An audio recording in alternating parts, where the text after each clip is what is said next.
Olá, estamos chegando para mais um programa Viver com Saúde. E hoje nós vamos falar justamente sobre o tema do nosso programa, que é viver com saúde, viver com qualidade de vida, viver com alegria.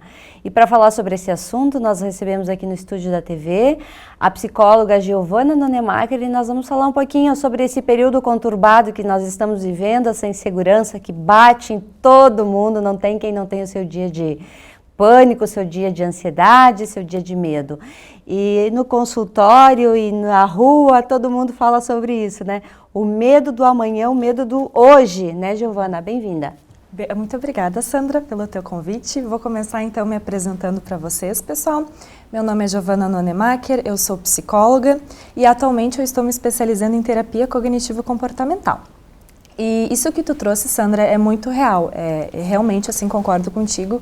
Acredito que estejam sendo meses muito difíceis para todas as pessoas, né? Não tem uma pessoa que não esteja se preocupando, não importa qual é o trabalho dessa pessoa, se é na área da saúde, se são em outras áreas, não importa a idade, a classe social, a cultura da pessoa, todas as pessoas estão, de fato, muito preocupadas com o dia de amanhã, né? Nós não sabemos quando esse momento vai passar. E justamente por isso é importante que todos nós falemos a respeito da saúde mental. Giovana, conversando com várias empresas, várias pessoas que trabalham em diversos segmentos, essa crise, essa pandemia, ela trouxe uma realidade que futuramente ia ser o nosso futuro, mas esse futuro aproximou um pouquinho mais, que é o trabalho home office. E as pessoas não estavam preparadas para ficar longe dos colegas, longe da interação, do contato físico, e se isolaram. De primeiro, uma alegria, estou em casa, vou poder trabalhar de pijama, mais à vontade. Só que agora a ficha começou a cair. Sim. E algumas estão desenvolvendo uma síndrome do pânico por causa disso. E aí? Exatamente. Não só a síndrome do pânico, Sandra, nós vemos uma recorrência de diversos transtornos nos últimos tempos. Vemos os outros espectros da ansiedade, como por exemplo a ansiedade generalizada, fobias específicas. Vemos também a incidência dos transtornos alimentares nos últimos tempos.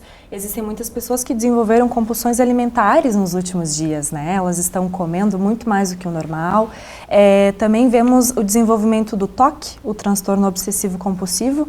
Como as pessoas elas têm muito medo de se contaminar, elas acabam aumentando o seu comportamento de lavar as mãos e pensamentos de preocupação em relação a isso, que caracterizam, né, o TOC. Sim. Então, nós vimos uma prevalência desses transtornos aumentando nos últimos dias. E o que as pesquisas mostram, Sandra, é que justamente as pessoas no começo da pandemia, elas estavam amando o home office, né? Elas pensaram assim, que bom, vou poder trabalhar de pijama, vou poder ficar em casa, que tranquilo, né? Não ter que conviver com todos os meus colegas, tipo como se fosse uma férias, assim, né? E depois de um tempo, as pessoas elas começaram a perceber que não, que de fato o contato social é uma coisa que a gente sente muita falta, a gente precisa, né? Se nós pararmos para analisar, todos nós somos seres sociais, né? A gente precisa da sociedade, a gente precisa da convivência de amigos, colegas, cônjuges, família. Então, justamente por isso, essa pandemia ela tem sido tão difícil, um momento tão difícil e tão marcante para todos nós. Na constituição do ser humano, nós não fomos criados para viver isolados. Não, nós somos justamente, a nossa programação mental necessita da convivência social, assim, a gente precisa do contato com as pessoas. Falando um pouquinho sobre esse desenvolvimento de compulsões que algumas pessoas acabaram desenvolvendo, e junto com elas surgiram algumas comorbidades também. Por exemplo, pessoas que comem em excesso, de repente amanhã depois vão estar com diabetes. De que forma trabalhar essa pessoa para que ela consiga suportar esse momento sem aquele desconto na comida ou na bebida? Exato. É uma ótima pergunta, Sandra. Acredito que seja uma dúvida de muitas pessoas, né? que eu posso fazer com a minha ansiedade para não descontar na comida? Tem pessoas que acabam muitas vezes brigando, né, com as pessoas que convivem, que estão muito chateadas, muito irritadas, com tédio e acabam... Ou qualquer coisa que fale já é motivo para briga. Exatamente, exatamente. Então, assim, é importante que a gente controle as nossas emoções nesse momento, né? É importante que todos nós possamos desenvolver uma inteligência emocional nesse momento. A inteligência emocional é a capacidade da gente conseguir reconhecer e administrar as nossas emoções e também entender as emoções que as outras pessoas estão sentindo, né? Então, é muito importante, é uma coisa que eu ensino muito aos meus pacientes e é uma coisa que eu estimulo muito, assim, que eles aprendam a nomear as emoções deles, que eles aprendam a raciocinar com essas emoções, que eles aprendam a reagir diante delas, pensar antes de agir, né? E dessa forma a gente acaba desenvolvendo a administração das nossas emoções, né? Em relação à diminuição da ansiedade, a gente tem algumas técnicas que são da terapia cognitivo-comportamental que ensinam o paciente, a pessoa, a conseguir administrar essa ansiedade, assim, né? Geralmente são técnicas que envolvem respiração, atenção plena, né, relaxamento muscular. Então, existem várias técnicas assim que são ensinadas na clínica, né, para os pacientes, que realmente ajudam a diminuir o estresse, a ansiedade ou qualquer emoção desagradável que eles possam estar sentindo. Algumas pessoas têm dificuldade de dormir nesse período. Dá uma diquinha aí do que a gente pode fazer para relaxar realmente à noite. Existe um conteúdo que a gente fala muito, assim, que é muito importante, que se chama a higiene do sono, né? Inclusive é uma coisa que eu sempre reforço muito. Eu tenho alguns pacientes em específico que eles têm muito problema com insônia, assim, e vem se intensificando nos últimos dias, né? Então eu sempre explico para eles a respeito da higiene do sono, né? O que é a higiene do sono? É toda a preparação que nós temos durante a noite, né? Então, é importante que em torno de 2 horas antes da gente dormir, que a gente tome cuidado com o que a gente comeu. É verdade. Né? Porque tem gente que costuma jantar, assim, comidas mais pesadas de noite, assim, né? Tipo feijão, arroz, carne. Tem pessoas que preferem um lanchinho, né? É verdade. E então a gente sempre orienta essas pessoas a tomarem cuidado com as refeições que estão tendo, porque quando a gente come uma coisa muito pesada, o nosso corpo vai focar em digerir isso, né? Então, e a gente tem que estar tranquilos, o nosso corpo não pode estar trabalhando na hora de dormir, né? Então, isso é uma das coisas que a gente orienta. A gente também orienta a respeito da luz, né? A luz, o ideal é que as luzes do nosso quarto sejam amarelas, né? As luzes brancas, elas acabam despertando nós. E então as luzes amarelas, elas sempre são recomendadas, assim, se você não quer trocar a luz do seu quarto, você pode comprar um abajur e colocar uma lâmpada amarela, né? Sim. E ligar ela umas 2 horas, 1h30 antes de dormir, que isso vai induzir a pessoa ao sono, né? Nós também indicamos meditações para as pessoas que têm dificuldade de dormir, né? Se você tem dificuldade de meditar, existem vários vídeos no YouTube que explicam sobre isso, né? Eu já pesquisei, já assisti um monte de vídeos, não sei se você já chegou a ver muito. Algum. É muito bom, né? Muito bom. Eu acho que assim, o YouTube ele é uma ferramenta que oferece diversas coisas assim que são muito importantes para nós. Então, a gente sempre indica meditações, né? Um foco na respiração, um desenvolvimento da atenção plena. Então, são algumas dicas de higiene do sono que nós explicamos para as pessoas que têm o problema com a insônia. Algumas pessoas têm mania de dar aquela sapeadinha no celular. Aquela luz do celular ou alguma notícia também pode afetar muito o nosso emocional, né? Muito. Perfeito, Sandra. Muito bem lembrado, assim. É muito complicada a questão do celular, porque o correto seria que nós deixássemos de usar o nosso celular em torno de 1 hora antes da gente dormir. Ótimo. E a gente faz exatamente o contrário, né? Eu acho que todo mundo fica mexendo no celular antes de dormir, né? A maioria das pessoas que eu vejo assim fazem isso, até eu faço isso. É um hábito, né? Que a gente tem que se policiar. Tem que se policiar, exatamente. Então, reduzir a luminosidade da tela do celular, né? Evitar ler notícias, exatamente. Não só no celular e antes de dormir, mas em qualquer momento do nosso dia. A gente sabe também, Sandra, que o excesso de informações, é prejudicial para a gente, né? Porque se a gente liga a TV, estão falando sobre coronavírus. Se a gente abre o celular, vem uma notícia sobre corona, né? Então, o tempo inteiro. É verdade. E esse excesso de informações, ele realmente nos induz à ansiedade, né? Então, é bom evitar mesmo. E a dificuldade de concentração para estudar, para seguir aquela rotina que a gente tinha antes e que não vai mais voltar. Nossa vida, ela passou, teve um upgrade, eu acredito. Mas a gente ainda não estava preparado para esse momento de tanta mudança, principalmente na forma de estudar. Muito bem colocado, realmente, assim. É muito complicado esse momento, porque um dos efeitos que essa pandemia tem sobre as pessoas é justamente o aumento da distração. Sim. Né? Justamente por nós termos acesso muito fácil a diversas informações a todo momento, o que acontece é que a gente acaba se distraindo mais fácil, né?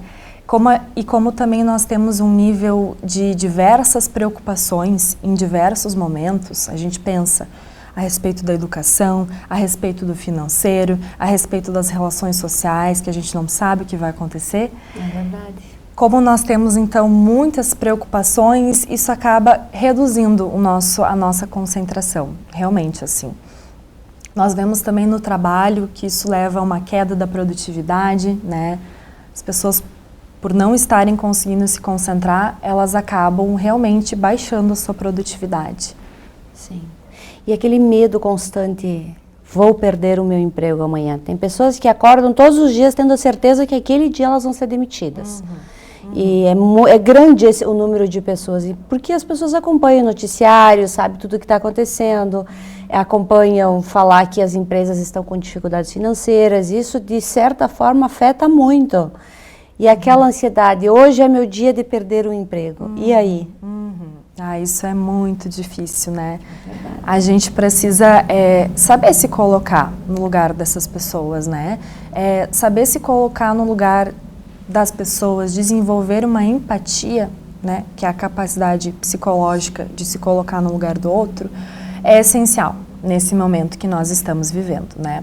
Então, uma coisa que é muito clara é a gente saber diferenciar as preocupações, né? Nós temos diversas preocupações no nosso dia a dia.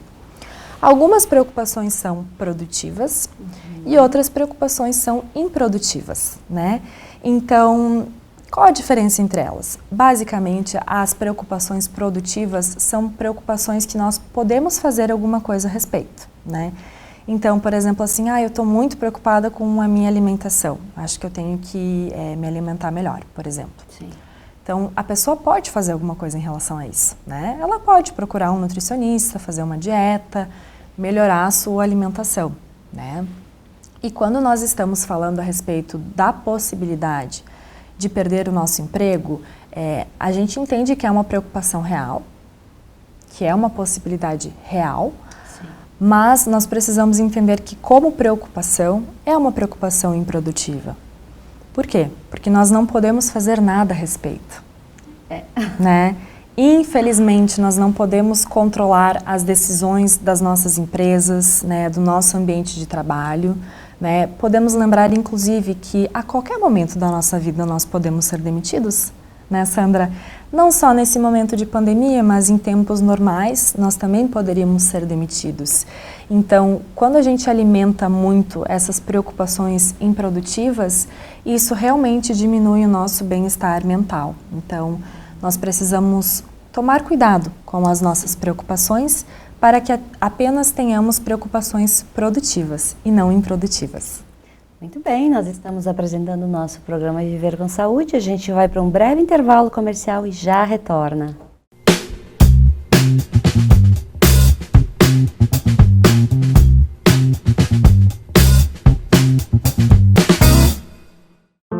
Superar este momento, em que o mundo une esforços pelo bem de todos, em que estar distante das pessoas é a maior demonstração de amor, em que o cuidado nunca se fez tão necessário, A saúde tem sido a prioridade.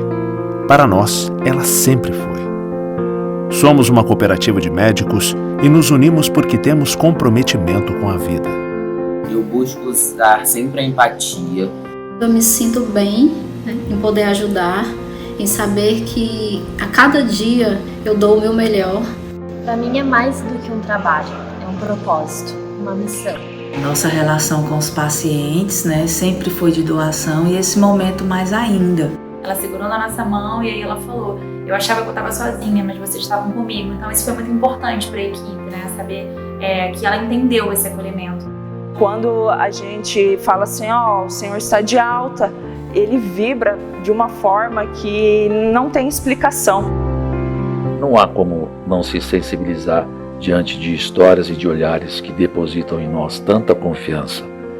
A palavra confiança ganhou um peso muito importante, porque a relação médico-paciente, ou médico-familiar, ela está tendo que ser a base do telefonema, a base da chamada de vídeo. Cuidamos de mais de 18 milhões de pessoas para que elas possam viver mais e melhor. Essa é a nossa vocação. É o nosso jeito de cuidar. Superar este momento juntos. Esse é o plano. Unimed.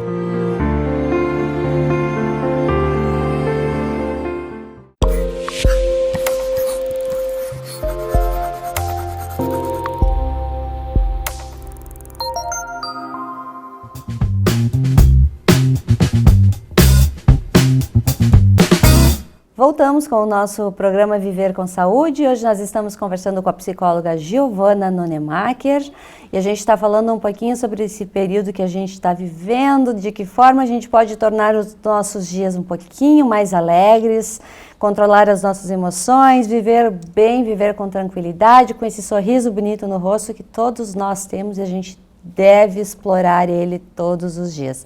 A gente tem que sorrir, tem que ser alegre, né, Giovana? É verdade, é verdade. Claro que nós precisamos sempre dar uma liberdade para os nossos momentos de vulnerabilidade, Sim. né? Nós sabemos que esse momento é um momento que todos nós estamos vulneráveis, né?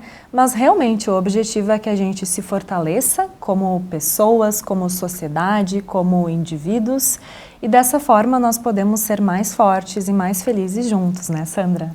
2020 sempre foi um ano assim que as pessoas esperaram muito, era um ano muito promissor em vários setores, pessoas planejando viagens, casamento, formatura, outras mulheres tentando engravidar e planejando para esse ano, empresas pensando em expansão e de repente pé no freio para tudo. E aí? Dá um nó na cabeça. Dá um nó. E aqui entra um conceito que a gente chama de resiliência, né, Sandra? Muito se fala hoje a respeito da resiliência, mas pouco se sabe realmente sobre ela, né? A resiliência ela é uma capacidade da gente se fortalecer diante das adversidades, né? É verdade. E esse momento é um momento de adversidade para todas as pessoas.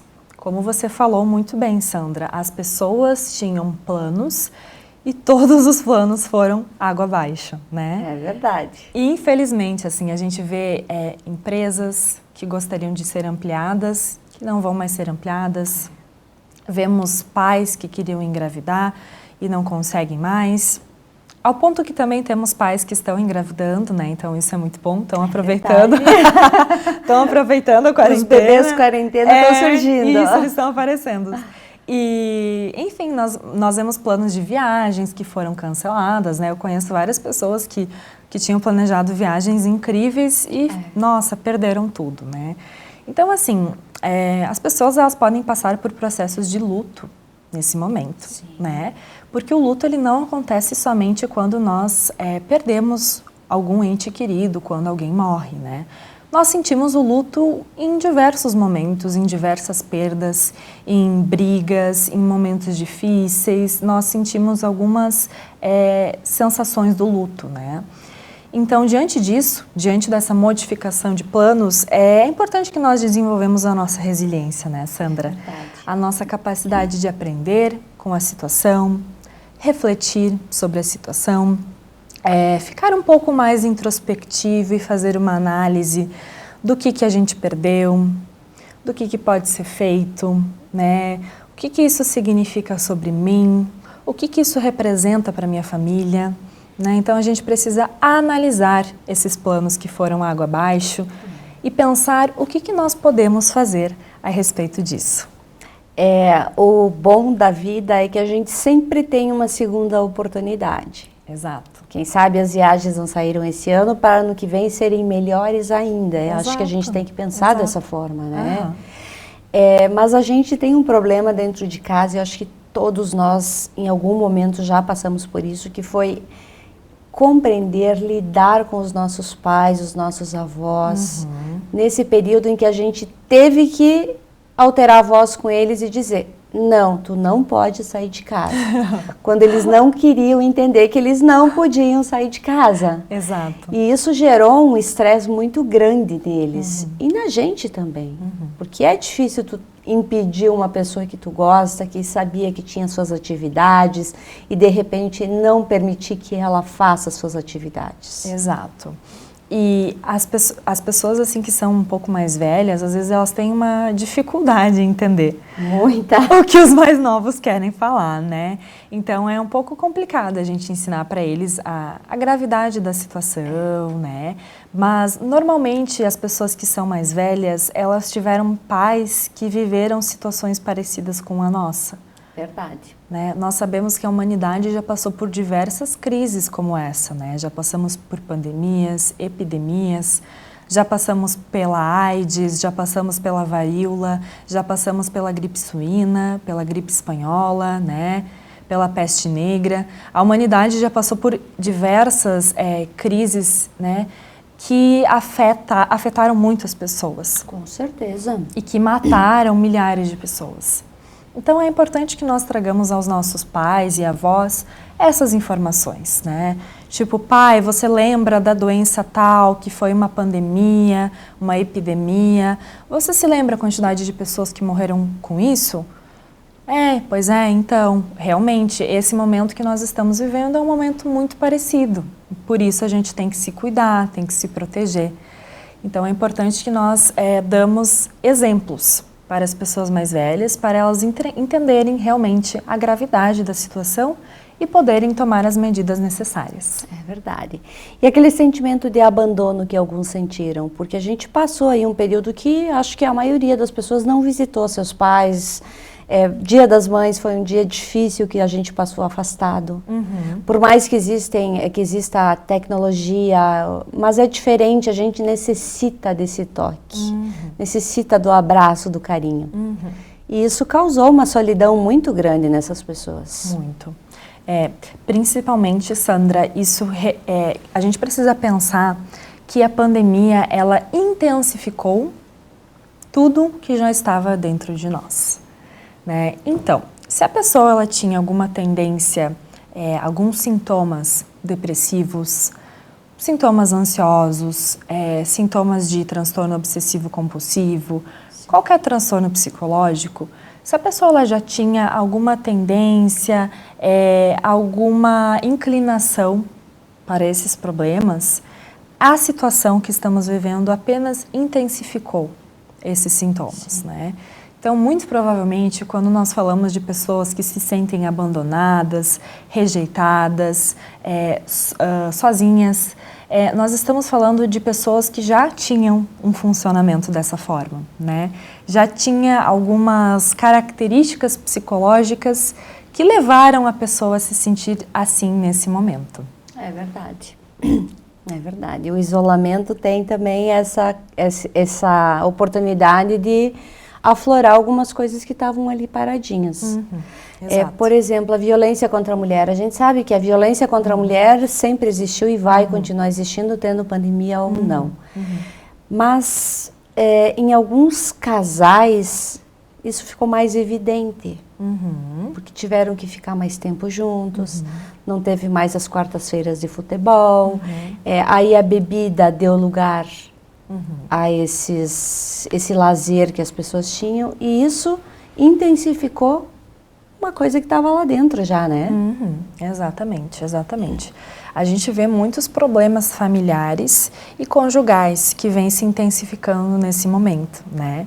Se a gente parar para analisar, esse momento de pandemia é um momento que todos nós podemos pensar a respeito da nossa vida, né? Como eu havia comentado antes, é um momento introspectivo de nós olharmos para dentro.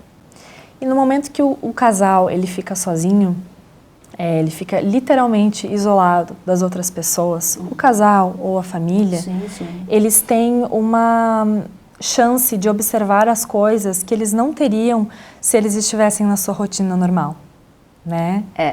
Então, é o momento para perceber as falhas, né? Os pontos positivos, o que está gostando, o que não está gostando. Por isso que nós vemos vários casos de casais que casaram, né? Casais que estão se separando, né? Então, realmente, assim, é bem como tu disse e é bem como estávamos conversando. A pandemia, ela acaba intensificando problemas que já existiam anteriormente. Mas a pandemia também trouxe uma coisa muito boa para todos nós que soubemos aproveitar essa chance. Quem não se reinventou? Exato, exato, é isso Nem aí. que seja lá na cozinha fazendo bolo. É verdade, tentando uma receita nova, lendo um livro que não conseguia ter tempo de ler antes, né? É bem isso, assim. É exatamente esse o pensamento que nós temos que ter, muito bem colocado. Esse momento é um momento de crise, sim. Nós entendemos que é um momento muito difícil, mas nós também sabemos que as crises são momentos perfeitos para o nosso crescimento, para nós nos entendermos, refletirmos e mudarmos as nossas atitudes. É um momento para a gente se aventurar com receitas novas, né? Fazer coisas que a gente não tinha tempo de fazer antes, até a questão do trabalho que se modificou. É verdade. Né? Então, realmente, assim, é um momento para a gente se redescobrir. E também é um momento, Giovana, a gente já está chegando quase no final do nosso programa, que foi bem importante para a gente se reencontrar com a nossa fé. Exercer a nossa gratidão, exercer a nossa solidariedade, porque a gente viu muitas ações de solidariedade, de gratidão, de pessoas que buscaram dentro de si uma força que elas jamais imaginaram que tinham. E um amor que aflorou de uma forma muito bonita, porque teve muita coisa boa nessa pandemia também. A gente falou aí de um monte de problema, mas agora a gente também tem que falar das coisas boas. Exato. Dessa gratidão pela vida, pela saúde, pela nossa família, que a gente tem que agradecer todos os dias. Exato. Como eu falei, as crises também trazem coisas boas, né? E a pandemia que nós estamos vivendo também vai nos trazer coisas muito boas. A união, a solidariedade, a empatia, né? Então, tudo isso é realmente um momento de reflexão e crescimento. E a nossa espiritualidade realmente nos ajuda muito nisso, Sandra. É verdade. E hoje a espiritualidade, ela caminha muito junto com a ciência, né? Muito. Então, não tem como a gente separar isso. A espiritualidade faz muito bem em todos os sentidos da nossa vida. Ela é realmente um fator de proteção para as pessoas. A espiritualidade é diferente de religião. A espiritualidade é comprovada pela ciência e é realmente indicada para todas as pessoas, independente da sua idade, raça, gênero, situação econômica. Todas as pessoas devem cultivar a sua espiritualidade. E a gente não pode deixar de destacar que as pessoas mais bem-sucedidas são as mais espiritualizadas também, né? Exato. Elas têm uma rotina que envolve meditação, oração, exercícios físicos, né? Tudo que vai conectar realmente a mente, a alma e o corpo. Isso aí. Giovana, eu quero te agradecer por ter vindo ao nosso programa para a gente falar um pouquinho sobre esse assunto tão importante, tão atual e necessário. Gratidão pela tua vida, pelo teu conhecimento, por você compartilhar com todos nós, porque a gente sempre aprende alguma coisa. E eu gostaria que você se despedisse dos nossos telespectadores com uma mensagem para esse momento. Claro. Sandra, eu gostaria de te agradecer pelo convite, a nossa conversa foi muito legal, muito obrigada. E a vocês, pessoal, eu gostaria de dizer que nós estamos juntos nesse momento. É um momento difícil para todas as pessoas, mas quanto mais nós desenvolvermos as nossas forças internas, quanto mais desenvolvermos a nossa espiritualidade, resiliência, empatia e união, mais fortes sairemos deste momento. Um beijo e fiquem bem. E a todos vocês, uma boa semana.